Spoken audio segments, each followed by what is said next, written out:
Meus irmãos, paz em nossos corações. Nós vamos dar início à nossa reunião pública de hoje.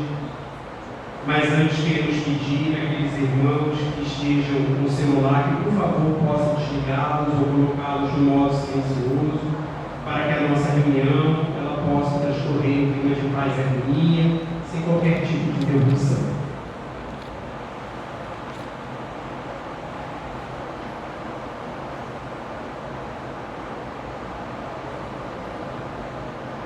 Para a nossa ambientação, antes da prece inicial, nós vamos ler uma mensagem do livro Caminho, Verdade e Vida, psicografado por Francisco Cândido Xavier, pelo Espírito Emmanuel.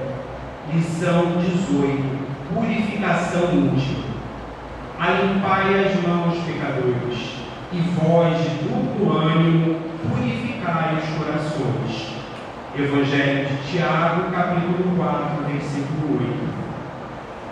Cada homem tem a vida exterior conhecida e analisada pelos que o rodeiam, e a vida íntima, da qual somente ele próprio poderá fornecer o testemunho.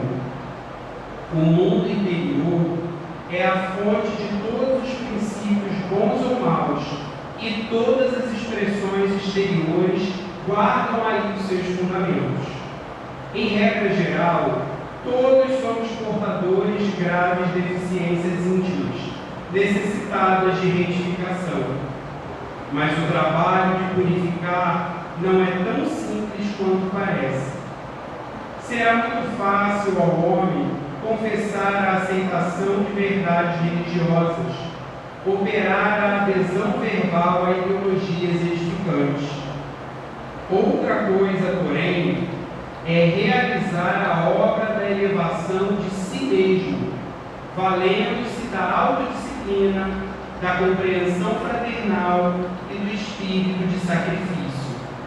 O apóstolo Tiago entendia perfeitamente a gravidade do assunto e aconselhava os discípulos a limpassem as mãos, isto é, retificassem as atividades do plano exterior, renovassem suas ações ao olhar de todos, apelando para que se efetuasse igualmente a purificação do sentimento no recinto sagrado da consciência, apenas conhecido pelo aprendiz na soledade indevassável de seus pensamentos. O companheiro valoroso do Cristo, contudo, não se esqueceu de afirmar que isso é trabalho para os de duplo ânimo, porque semelhante renovação jamais se fará tão somente à custa de palavras brilhantes. Nesse momento, elevemos o pensamento a Jesus em oração. Amado Mestre Jesus, te agradecemos, Senhor, por mais oportunidade bendita de estarmos reunidos em Teu nome, para nos debruçarmos sobre as lições maravilhosas da doutrina espírita, que é o cristianismo revivido. E assim sendo, Senhor, que possamos ter mentes e corações abertos aos ensinamentos da noite de hoje, e que o nosso irmão responsável pelo estudo possa receber todo o amparo da espiritualidade amiga para servir de fiel intérprete da mensagem da noite. Obrigado por tudo, que assim seja.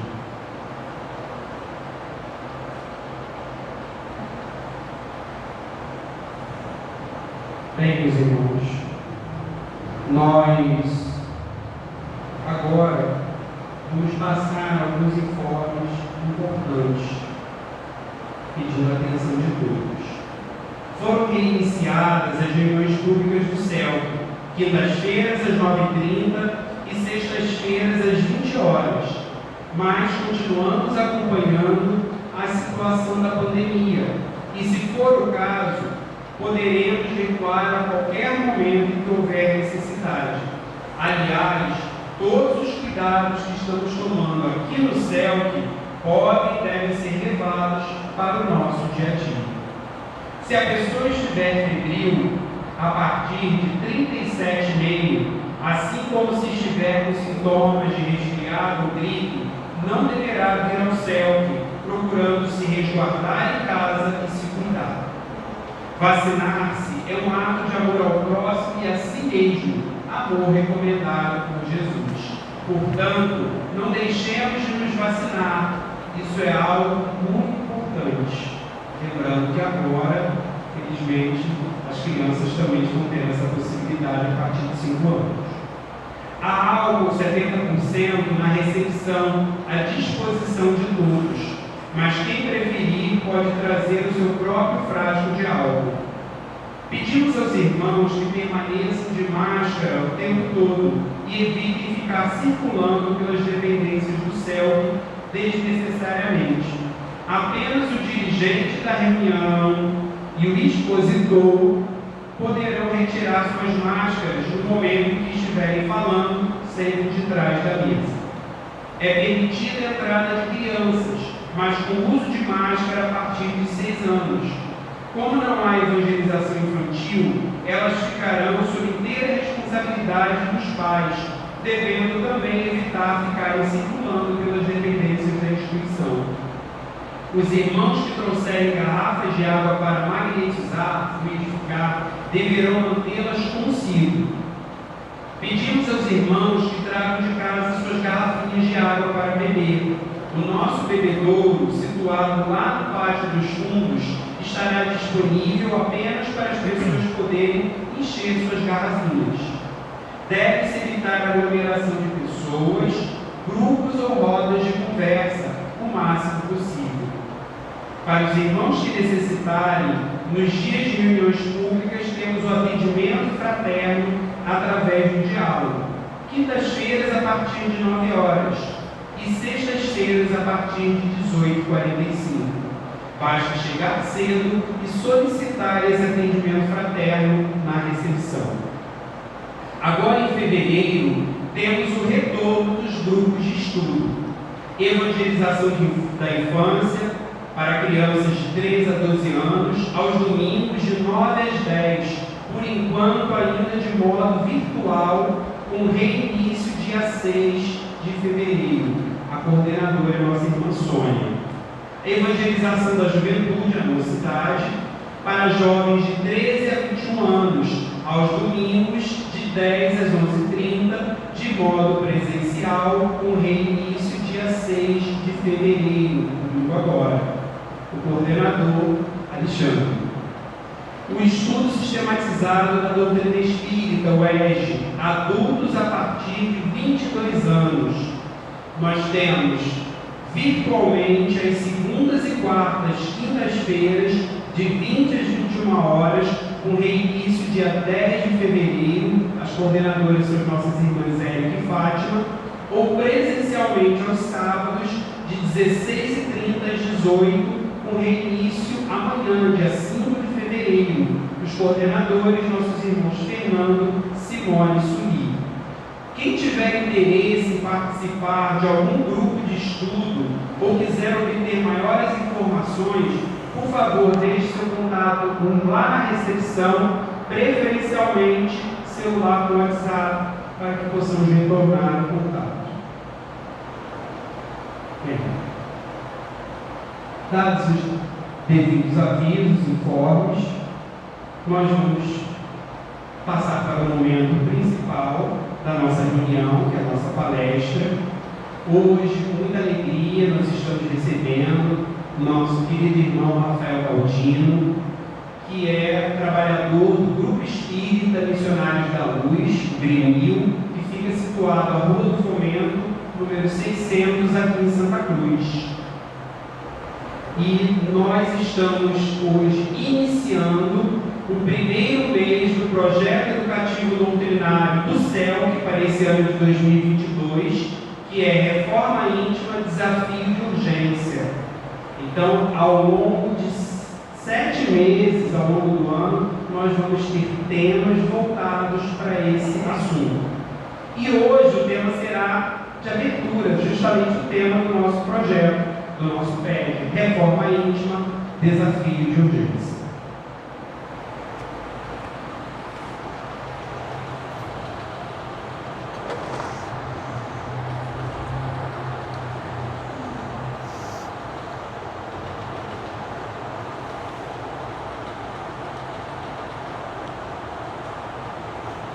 Boa noite a todos. Hoje esquentou, a gente está tendo um verão um pouco úmido. Quem tem problema com telhado está tendo dor de cabeça. Então, mesmo sendo no verão, eu acho que a gente pode dar uma boa noite um pouco mais caloroso. Boa noite. Viu? Primeira lição, sempre podemos melhorar. Ficamos felizes pela oportunidade de estar aqui novamente.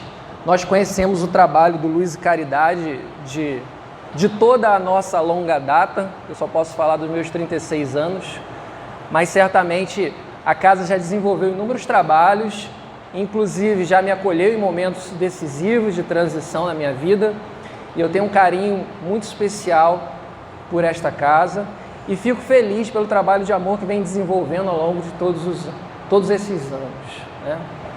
Conhecemos os trabalhadores, conhecemos a equipe e ficamos felizes com a seriedade. E Kardec já nos dizia, né?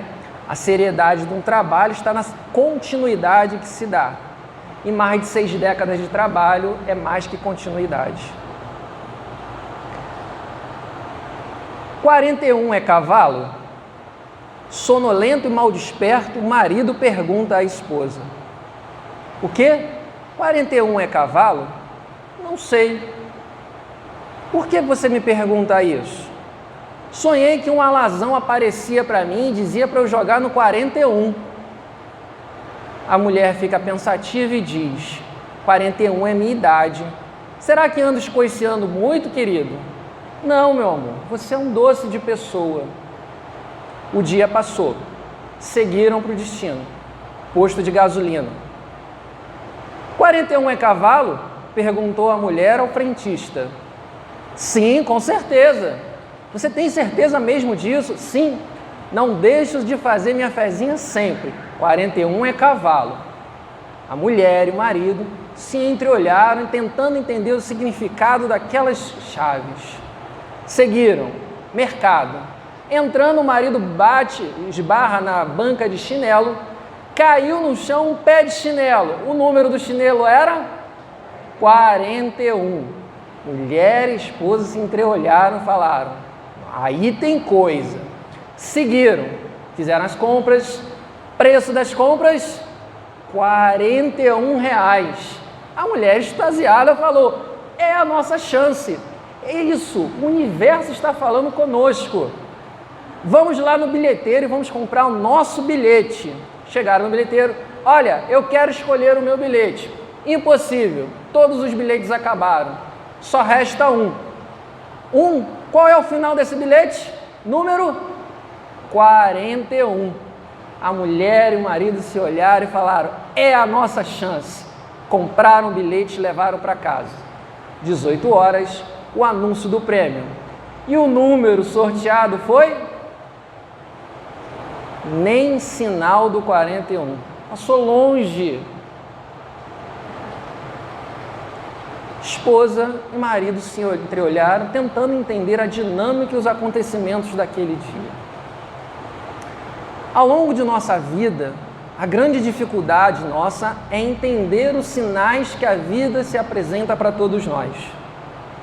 Quando estamos carregados de algum objetivo, de alguma intenção, tudo o que acontece à nossa volta vai ser um indicador dessa nossa intenção. Então, a compreensão do mundo à nossa volta está partindo de dentro de nós. O que sonhamos, o que vemos, o que acontece à nossa volta terá uma interpretação clara e direta daquilo que vai em nós mesmos. A espelho da nossa história, sem entrar nos detalhes, nas precisões, nós podemos observar que a interpretação de ambos era o sinal para que pudessem jogar no bicho e ganhar aquela fortuna tão esperada. Mas a gente viu que mesmo com aquele conjunto de observações, as coisas não aconteceram, não chegaram ao resultado que eles esperavam. Então, quando não se chega a um resultado esperado, a primeira coisa que nós nos questionamos é: será que tudo aquilo que eu observei está correto? Existe alguma coisa que não está correta nessas observações. E para que a gente possa entender os sinais que acontecem ao nosso redor, nós precisamos ter uma observação muito mais próxima do correta. Precisamos entender o significado de sinais. Sinal é uma indicação do estado de alguma coisa, qualquer que seja. Quando vamos ao médico e falamos dos sintomas que estamos sentindo, nós estamos apresentando para o médico os sinais da doença que vai em nós e que nós não conhecemos, mas está em nós e não está no médico. O médico só vai conhecer através daquilo que falamos. Quando um professor recolhe a avaliação do seu aluno e observa o rendimento, as respostas que ele deu, ele está percebendo os sinais do processo educativo que ele desenvolveu naquela sala com aquela individualidade. A todo momento, nós recebemos sinais do que acontece conosco e com a sociedade à nossa volta. E nos últimos tempos, o que não nos falta são sinais. Se nós observarmos e ampliarmos a escala de visão, nós vamos ver que o mundo está dando sinais de alguma coisa.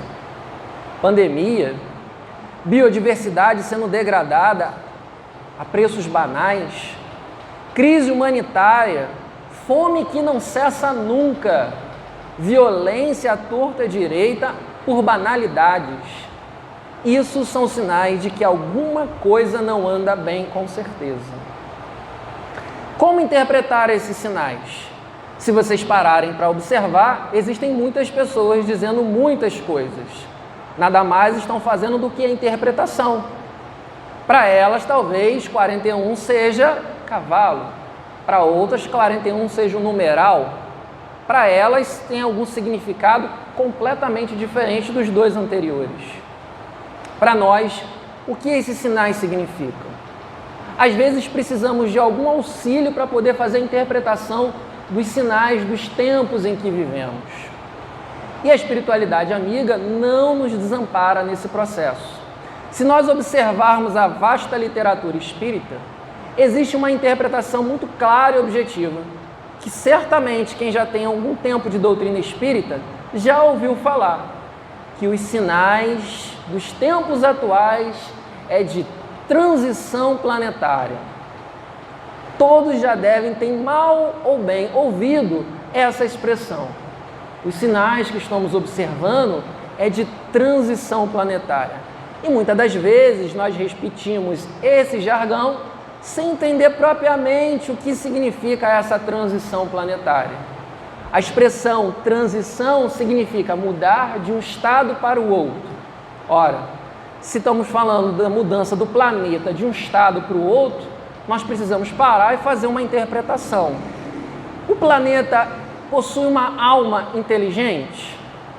Não. O que deve ser entendido ao se falar de planeta? Da população de almas que habitam aquele planeta. Então, ao falarmos de planeta, estamos falando das individualidades. E se estamos falando de transição, nós estamos falando que esse conjunto de individualidades está passando por um processo de mudança de seu estado, mudança do seu comportamento. Então, nós estamos passando por uma transição novamente. Isso não pode ser perdido da nossa mente. A transição que estamos passando não é algo novo, está se repetindo. Como essa, Rafael? Não. Se a gente estudou um pouco o Livro dos Espíritos, a gente vai lembrar da classificação dos planetas, da categoria dos planetas, dos orbes, dos mundos habitados. E a gente vai lembrar lá da evangelização, da mocidade ou do ESD, que o planeta, a forma primeira, é classificada como planeta primitivo ou selvagem. Mas os espíritos afirmam que o planeta Terra é um planeta de provas. O pessoal participou ativo. Provas e expiações. Provas e expiações é a segunda categoria. Se estamos na segunda, significa que saímos da primeira e entramos na segunda. Ora, houve uma mudança de estado, então houve uma transição planetária. É claro que não podemos comparar aquela transição com essa, porque muda em qualidade e intensidade. Lá no futuro, e essa será a última? De maneira alguma, porque com certeza no futuro, segundo as indicações do Espírito, o progresso não cessa nunca, novamente passaremos por transições. E se quisermos reforçar um pouco, eu deixo já aqui para vocês, estudiosos que são, a dica de 2 materiais formidáveis. Se você quer aprofundar sobre transição planetária, 2 livrinhos bacanas. O Transição Planetária, de Manuel Filomeno de Miranda, que continua no amanhecer de uma nova era. Uma biologia que a gente indica para vocês. E, se você quer entender o processo que eu estou lhe explicando de transição planetária, desde os estados primitivos, numa visão super rápida, dinâmica e inteligente, que só um espírito superior pode falar, eu deixo a dica de estudar A Caminho da Luz. E lá mesmo A Caminho da Luz, ele nos dá um exemplo da mudança das etapas que nós somos submetidos. Por exemplo, ele fala num determinado trecho que a Terra como um todo chegou na sua maioridade espiritual. Em um dado momento, o planeta chegou na sua maioridade espiritual.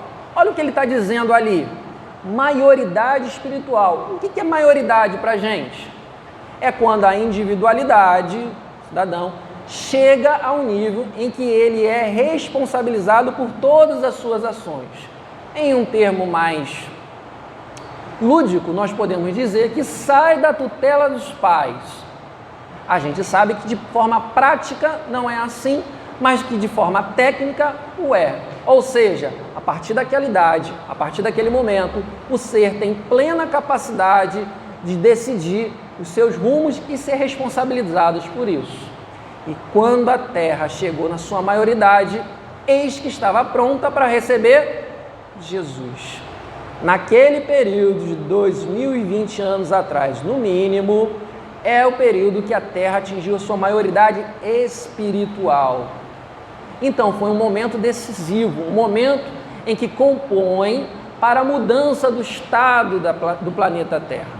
Naturalmente, os tempos atuais estão evocando nova transformação. Mas como a gente já supracitou, não há transformação do planeta quanto individualidade. Há transformação das individualidades como um todo. A relação entre coletivo e individualidade é intensa. E é isso que a gente não pode perder. O todo é macro, é autoexplicativo, é informativo, mas só acontece com a minha transformação. Mas a gente precisa entender o que significa muito bem essa transformação. A transformação significa mudar a forma. E a gente precisa entender que nós não somos uma construção. Quando uma construção está comprometida, o que nós fazemos? Colocamos abaixo e reconstruímos. Só que o ser humano ele não pode ser reconstruído nesse sentido de engenharia. O ser humano ele pode ser reformado. Reformado no sentido de dar uma nova forma. Nós podemos pegar aquela estrutura e modificá-la para que ela tenha uma nova forma. O que é isso? É fazer com que aquele ser saia de um estado e incorpore um outro estado. O que é isso? Transição. Ora, vejam como quando se fala transição planetária, nós estamos falando da nossa individualidade. E para isso, saber como fazer uma boa reforma, precisamos ter uma boa capacidade de interpretar os sinais. Se a sociedade ela está emitindo sinais, nós, individualidade, estamos recebendo sinais também do nosso comportamento, da nossa qualidade de vida, da forma como encaramos a nossa vida. E isso mais do que mostra a urgência. Se estamos num processo de transição, isso evidencia para todos nós que os tempos chegados chegaram. É muito bom a gente ouvir falar, os tempos virão. Mas é preocupante quando a gente descobre que o tempo chegou. O tempo está aqui e o tempo é de mudança. A proposta é justamente essa. Mas mudar é um desafio. Fazer essa reforma, ela é um desafio. Por que seria? E aí, eu fiz um trabalho há algum tempo atrás e resolvi trazer e compartilhar com vocês algumas informações estatísticas da espiritualidade que vão mostrar para a gente o desafio que é fazer essa reforma. No livro Lírios de Esperança, existe uma estatística apresentada pelo professor Hermance Dufour, que se baseia nas estatísticas do planeta Terra em torno do ano de 2005, quando a Terra tinha em torno de 6 bilhões de habitantes. Hoje temos mais de 7 bilhões. Quando a Terra tinha 6 bilhões de habitantes, de todos estes encarnados, 6 bilhões de habitantes encarnados, 4 bilhões de habitantes eram classificados como espíritos inferiores, espíritos que se comprazem com o mal, espíritos que não estão ligados à transformação ainda. 4 bilhões. Sei que vocês já fizeram uma conta rapidinha na cabeça, se eram 6 encarnados, 4 são espíritos ruins e os outros 2, espíritos em processo de transformação, espíritos já sensibilizados e que não se comprazem mais com o mal, que se esforçam para fazer a transformação. E isso nós só estamos olhando o plano encarnado. Olha a relação que a gente tem de 4 para 2. Ou seja, para que a gente faça a nossa reforma, existem no mínimo 2 puxando a gente para trás, 2 insuflando para que a gente não faça isso. E a gente vai entender um pouco dessa problemática. Por quê? Toda vez que a gente tenta mudar o comportamento, e quando a gente fala de comportamento, a gente está falando de interação social. Nós, segundo Joana de Ângeles, fala, nós somos um ser gregário, nós vivemos naturalmente em grupo. Então, a nossa vivência naturalmente tange a vivência do outro. Então, a nossa busca, ela já é um desafio. Mas essa mesma estatística dos sociólogos da espiritualidade maior, fala que o planeta Terra, nesse momento, o planeta Terra comportava 30 bilhões de almas. Se 6 estavam encarnadas no plano físico, restavam 24 bilhões de almas no plano espiritual. Bom, Rafael, então, se a gente seguir essa mesma pegada do plano físico, a coisa não era muito boa no plano espiritual. Desses 24 que estavam no plano espiritual, 12 bilhões eram espíritos inferiores, em dificuldade, que ainda se compraziam no mal. Dos restantes, 6 bilhões eram espíritos no plano desencarnado, em processo de transformação, que queriam se melhorar, que o mal já não os convidava, não os atraía como antes. E os outros 6, espíritos luminosos, os guias da humanidade terrena, os espíritos luminares. Então, só observando os números dessa estatística, a gente entende porque a Terra é um planeta de provas e expiações. A grande quantidade de espíritos em processo de transformação que se comprazem ainda com o mal é muito maior do que os espíritos que querem se transformar. E maior ainda dos luminares que estão guiando essa humanidade. Então, o desafio está justamente aí. Porque as leis, as regras, as palestras são dadas por espíritos que estão aqui. Mas que parte do grupo esse espírito está ali? As leis formadas na nossa sociedade, elas estão convergindo realmente para o desabrochar de um ser para uma nova era? Porque são 4 bilhões, ou seja, o dobro da população ainda se compraz no mal. Então, matematicamente, há uma tendência de que essas pessoas ocupem uma maior quantidade de locais, de ordenações, de postos que vão estar influenciando a humanidade. E se são espíritos que se comprazem no mal, as suas ideias e as suas propostas para a sociedade naturalmente estarão mais afinizadas com isso.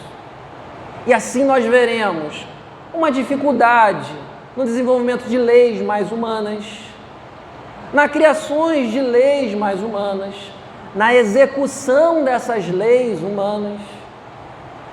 O atendimento ao outro se torna uma coisa secundária. Escutar o outro. E quer ver um exemplo simplesmente banal? É o nosso encontro no dia a dia. Oi, fulano, tudo bem? Qual é a resposta? Ninguém, não, vou corrigir. A maioria não quer de fato saber como nós estamos. Porque se de fato nós formos falar, o outro não vai querer ouvir. E isso é de um modo geral. Poucos são aqueles que de fato querem saber como nós estamos. E essa é uma lição que a gente aprende desde pequeno. Fulano entrou aqui e nem perguntou se eu estou bem. Que desacato. Oi, fulano, eu cheguei e nem falei com você se estava tudo bem. Tudo bem? Tudo bem. E não está bem. A gente vive uma relação fria e superficial, que estimula cada vez o recrudescimento das nossas dificuldades.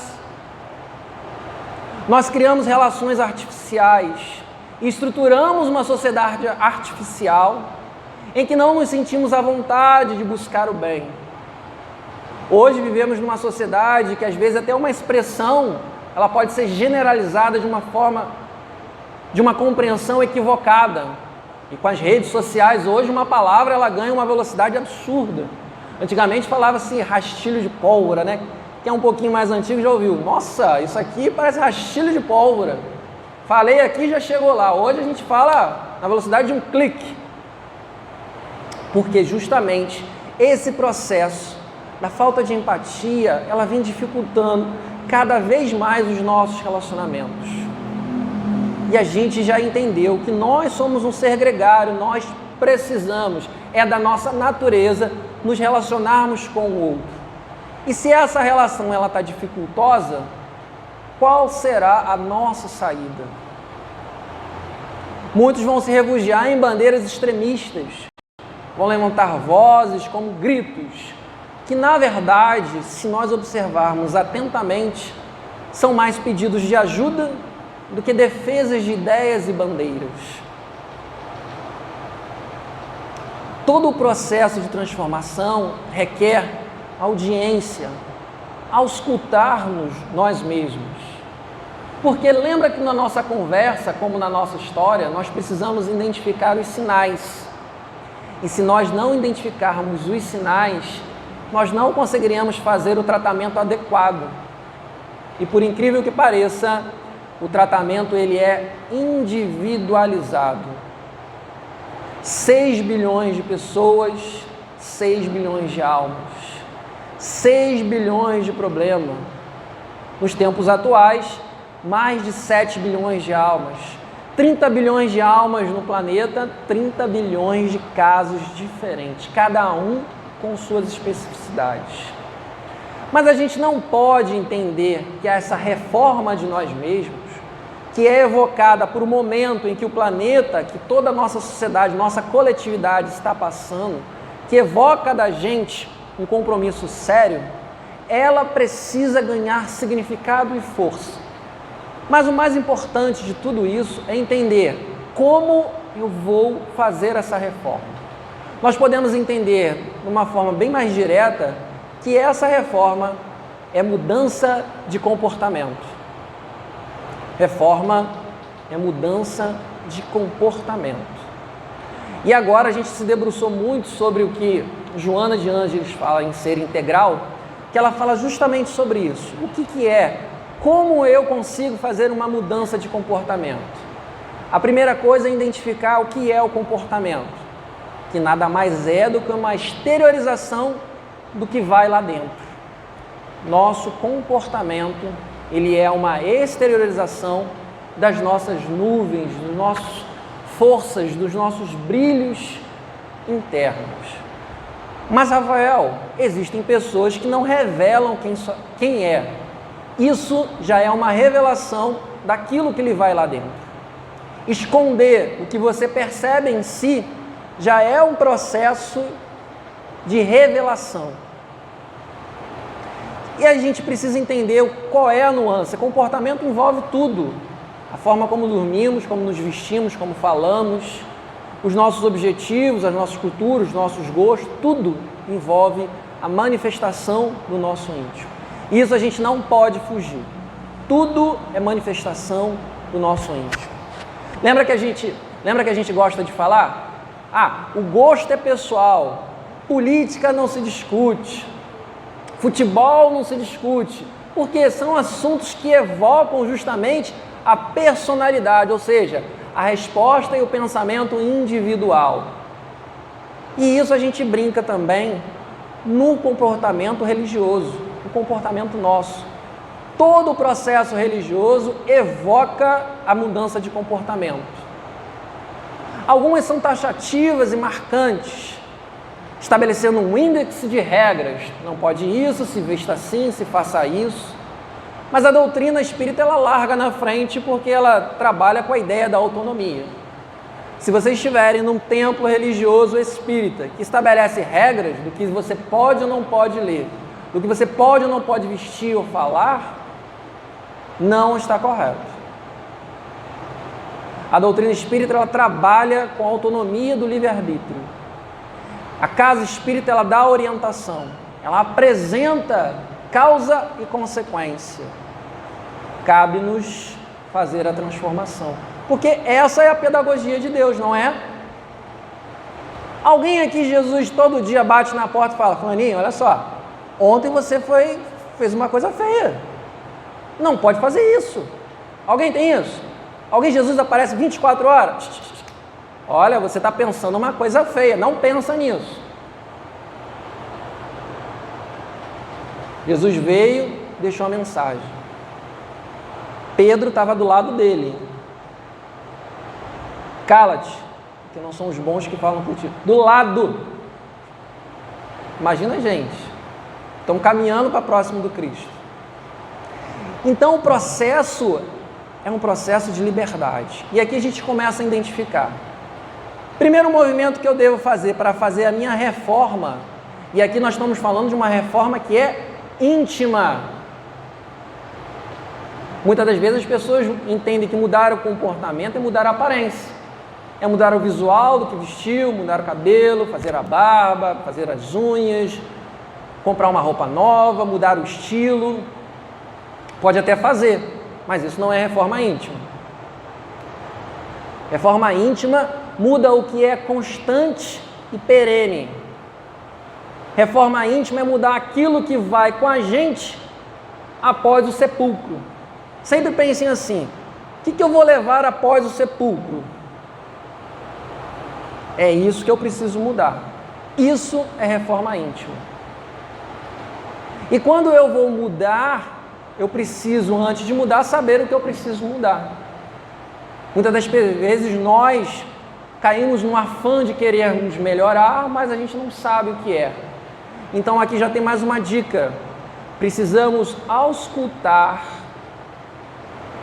a nós mesmos. Eu preciso olhar. E a gente tem um exercício muito interessante que a gente faz pouco, por incrível que pareça. Ouvir o que nós estamos falando. Passem a ouvir o que vocês estão falando.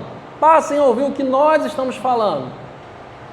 Depois, no cantinho silencioso, faça um exercício. Olhe no espelho e fale do mesmo jeito que você falou para as outras pessoas, como você mesmo. e tire uma conclusão. Se você ficaria agradável, se sentiria bem em ouvir-se falar daquele jeito. É um exercício. Tentem ouvir. Tentem escutar, porque quando a gente começa a ouvir a nossa voz, a gente começa a ficar mais perto da gente. Por incrível que pareça, a pessoa que vive mais perto da gente é a que a gente menos ouve, que somos nós mesmos. Mas é um ouvir, não é um ouvir de dentro. Esse que é o exercício, esse que é a chave. É um ouvir de fora, tentar sair daquele quadro e tentar entender. Mas isso a gente não consegue fazer de uma hora para outra, é um exercício. E a gente vai se exercitando.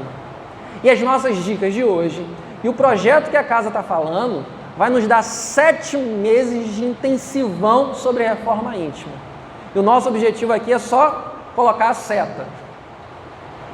Ouvirmos-nos é um dos primeiros exercícios. Ouvir, o que eu estou pensando? E a partir daquele momento eu tento entender por que eu estou pensando isso. O que está por trás? O que tenta me motivar? A gente precisa fazer um scanner de nós mesmos. Porque sabe o que acontece? A dificuldade de ouvirmos-nos reverbera no outro. E o outro tenta, muitas das vezes, sinalizar para a gente aquilo.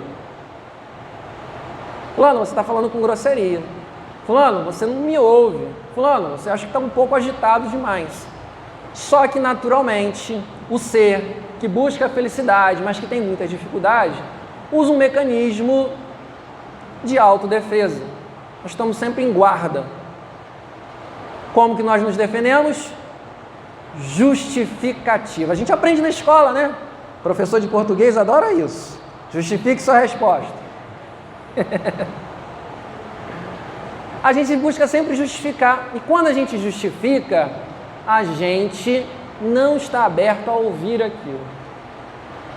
A gente não estou falando que a gente deve aceitar tudo que se ouve, mas a gente deve pensar, será que o que fulano está falando é verdade? Uma dica instrumental, hoje a gente está cheio de dicas. Uma dica, se em locais diferentes, com pessoas que não se conhecem entre si, a gente ouve falar a mesma característica sobre nós, significa que a gente precisa ligar o sinal de alerta. Se eu no centro falo, nossa, Rafael, você às vezes fala com muita grosseria, com muita aspereza. Se eu no trabalho encontro pessoas diferentes do templo espírita, que não se conhecem e falam assim, poxa, Rafael, você podia falar com mais doçura, você é um pouco áspero. Se na vizinhança o pessoal fala, poxa, vizinho, precisa falar assim com a criança? Significa que eu preciso ligar o sinal de alerta. Existe uma regra social que nos dá uma dica muito interessante. Se eu tenho um problema com uma pessoa, esse problema é da outra pessoa. Se eu tenho um problema com 2 pessoas, pode ser que esse problema seja meu. Se eu tenho um problema com 3 ou mais pessoas, com certeza esse problema é meu. E a gente precisa ser isso. Exercitar esse processo. E com certeza ao longo dos 7 meses nós vamos abordar as várias nuances que isso pode nos levar. Podemos entrar numa crise de ansiedade, de uma insatisfação de querer melhorar antes dos tempos, ou numa depressão que a gente olha, nossa, eu sou uma pessoa ruim, só faço desgraça. Significa que a gente está fazendo metade do serviço, porque a gente só está olhando as nossas dificuldades e a gente está esquecendo que escanearmos é olhar tudo que temos de bom e que temos de ruim. Porque há um equívoco muito comum do religioso, que é falso entendimento sobre humildade. Entendemos de forma prática que humildade é dizer menos do que somos, e não é verdade. Orgulho é dizer mais do que é, e humildade é dizer o que é. Porque se não fosse assim, Jesus haveria manifestado um quadro de orgulho quando ele perguntou a Pedro, Pedro, o que andam falando? Perguntou aos discípulos, o que andam falando de mim? Em um dos momentos falava, dizem que você é mestre. Ah, sim, é verdade, eu sou mestre. Isso é verdade. Se a gente não entende que humildade é entender quem realmente nós somos, nós precisamos entender que Jesus está sendo orgulhoso nesse momento. E como Jesus não é exemplo nem de orgulho, e pelo contrário de humildade, a gente precisa entender que humildade é identificar quem realmente nós somos. Porque a gente evita os excessos, a gente evita aquelas falas que muitas das vezes querem atiçar o nosso ego. Ah, realmente eu sou capaz de fazer isso, eu sou capaz de coordenar todo esse trabalho. Ó, sou capaz de coordenar metade da atividade, aquela outra atividade ali eu tenho dificuldade, preciso chamar ajuda, preciso de alguém. Fulano, você é perfeito para fazer isso. A gente, sou perfeito. Fulano, você é maravilhoso, aqui na Casa Espírita você dá conta de todos os trabalhos. Nossa, é verdade, eu vou coordenar todos os trabalhos. Fulano, agradeço aí a sua confiança, mas eu não consigo fazer todos os trabalhos. Isso aqui eu consigo fazer, mas essa parte aqui eu preciso de ajuda. Vamos compor uma equipe? Alguém que seja bom nesse trabalho? É uma real identificação, é um processo que a gente vai construindo. Outra coisa fundamental que a gente falou, se a sociedade ela é artificial, ela dificulta a nossa relação. E a gente precisa construir diálogos saudáveis. Uma das outras estratégias melhor de nós nos descobrirmos é através da conversa. Mas precisa ser uma conversa de diálogo saudável, de busca, de troca. Poxa, fulano, eu estou com uma dificuldade nesse processo aqui, eu não estou conseguindo lidar muito bem com isso. Poxa, você podia fazer isso. E você troca, faz essa troca. Mas aí a gente entra num pequeno problema. Se a sociedade é artificial e não quer saber, como que eu vou trabalhar o meu diálogo? Muitos não conseguem encontrar nem esse diálogo saudável no próprio lar, por inúmeras dificuldades. Muitas das vezes a gente precisa ser humilde, fazer um reconhecimento de nós mesmos e buscar ajuda. Se eu não tenho, por que eu não busco uma assessoria psicológica? Para trocar. Vamos quebrar o preconceito de entender que quem vai psicólogo é maluco, é doente, tem problema na cabeça, não tem qualidade. Ao contrário, quem busca assessoria psicológica, ou também a assessoria do diálogo fraterno, que as casas ofertam, está justamente querendo fazer o processo de descobrimento. Porque uma vez que a gente descobre o mecanismo de escanear a nós mesmos, o processo ele vai ficando mais acelerado. E é assim que a gente vai evoluindo. O progresso ele é cada vez mais evoluído, mais acelerado é o nosso progresso.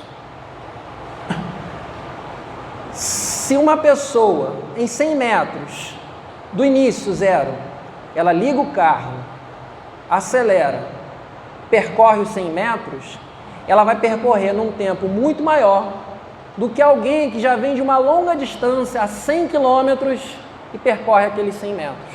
Por quê? Quando ela inicia esse processo, ela já está numa velocidade muito grande. Quem está começando o processo vem numa velocidade muito mais devagar. E isso incomoda a gente. Lembra, nós somos um ser gregário. Um dos frutos de nós vivermos relacionamentos grupais é o espelhamento. Eu olho no outro e me solidarizo naquela relação. O que mais consola uma pessoa que está passando por dificuldade? É falar que não é somente ela que está passando por aquilo. Nós precisamos identificar que a nossa relação ela é solidária com um dos outros. Mas o processo de crescimento ele também é solidário. Mas assim como na dificuldade, o processo ele é individual. Isso que a gente precisa entender.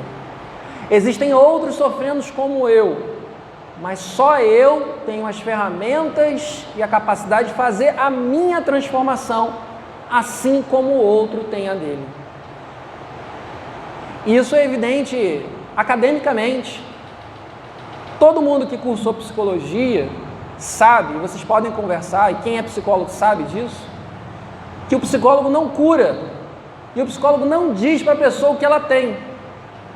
O psicólogo caminha com a pessoa para fazer com que ela, na conversa saudável, perceba-se e aí possa ligar o gatilho. Porque aí entra num outro item para a noite de hoje. Toda reforma só pode acontecer se nós quisermos que ela aconteça. Toda reforma só pode acontecer se nós quisermos que ela aconteça.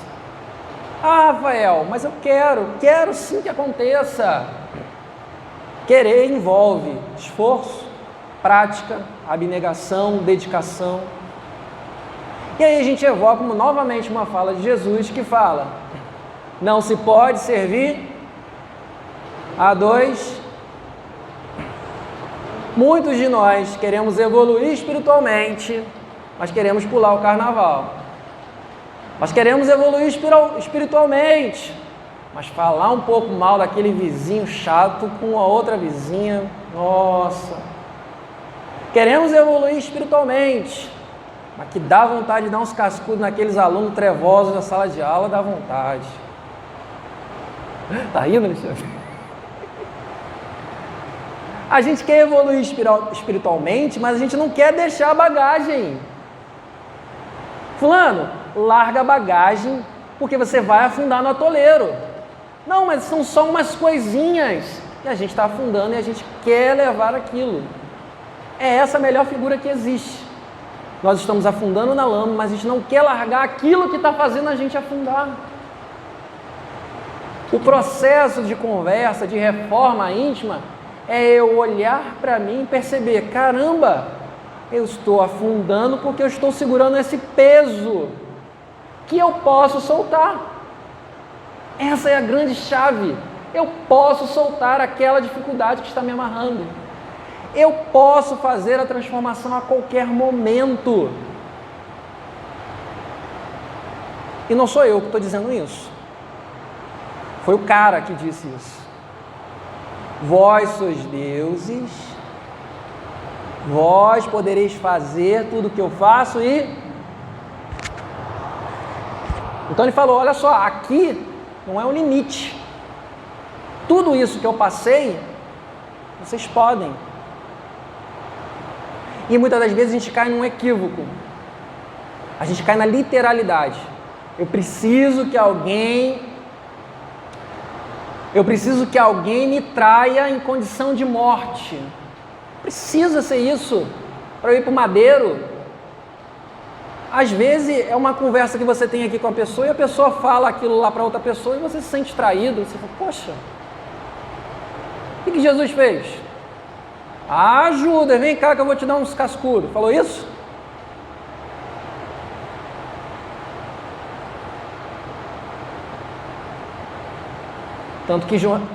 Tanto que Maria Dolores,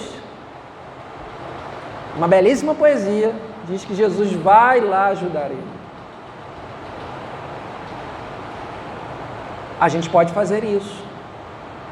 A ideia de perfeição está numa dimensão que muitas das vezes a gente quer olhar o macro, mas a gente precisa olhar a dimensão da perfeição no nosso universo.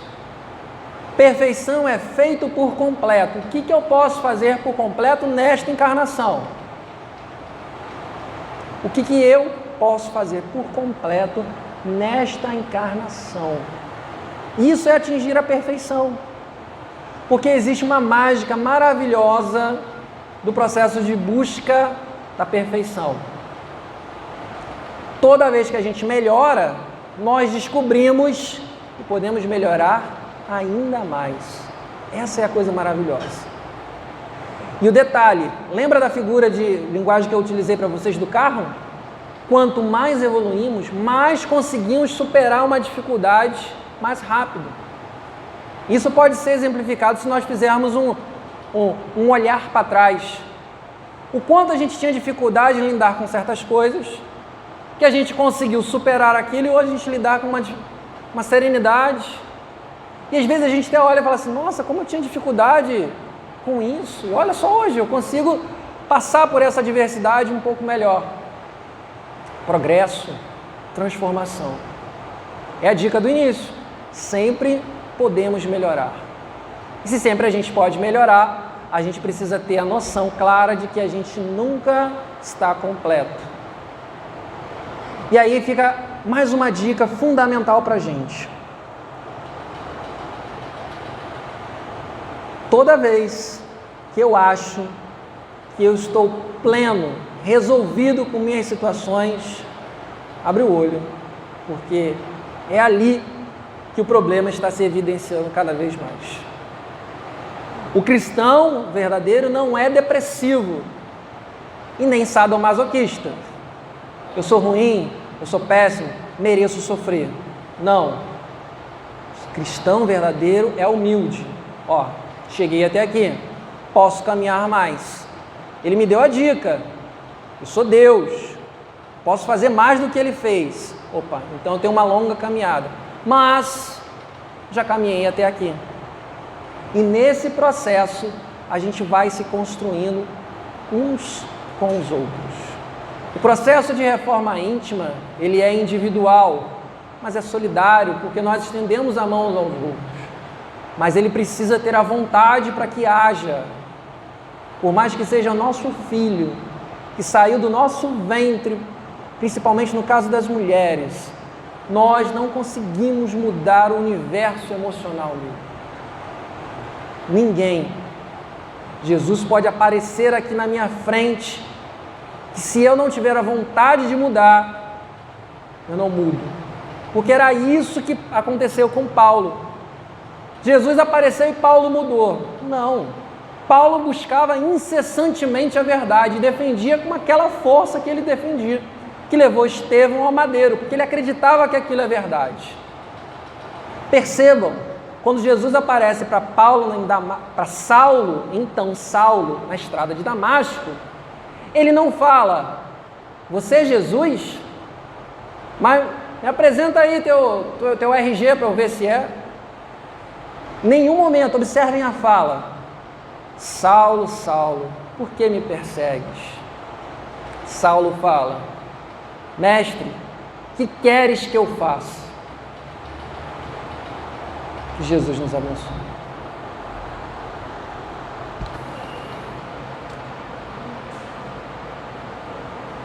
Nós agradecemos ao nosso querido irmão Rafael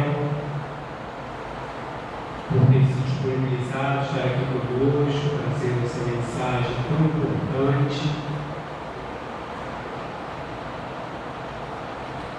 e que o Mestre possa abençá-lo, ampará-lo na continuidade das suas tarefas, do sua seara bem. Irmãos, por enquanto, por medida de segurança, não teremos o passe individual de costume.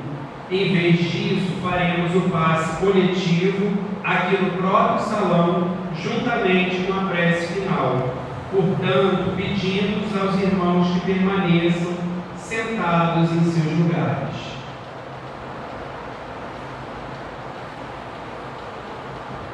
E nesse momento, com os pensamentos novamente voltados a Jesus, oremos. Amado Mestre Jesus, Divino Pastor de nossas almas, que através dos amigos espirituais, nesse momento, possam ser derramadas sobre os nossos irmãos aqui presentes, encarnados ou desencarnados, bênçãos de luz, de paz, de amor, de harmonia, de equilíbrio, de saúde, de fé. Que sejam fortalecidos em seu ânimo, em sua coragem, saindo daqui, Senhor, melhores do que quando chegaram, e sobretudo um firme propósito de renovação de pensamentos, sentimentos, atitudes, na busca constante da reforma íntima. Assim sendo, Jesus querido, só nos resta te agradecer por todas as lições dessa noite, por tudo que aqui aprendemos, recebemos, te rogando que acompanhe a cada um de nós no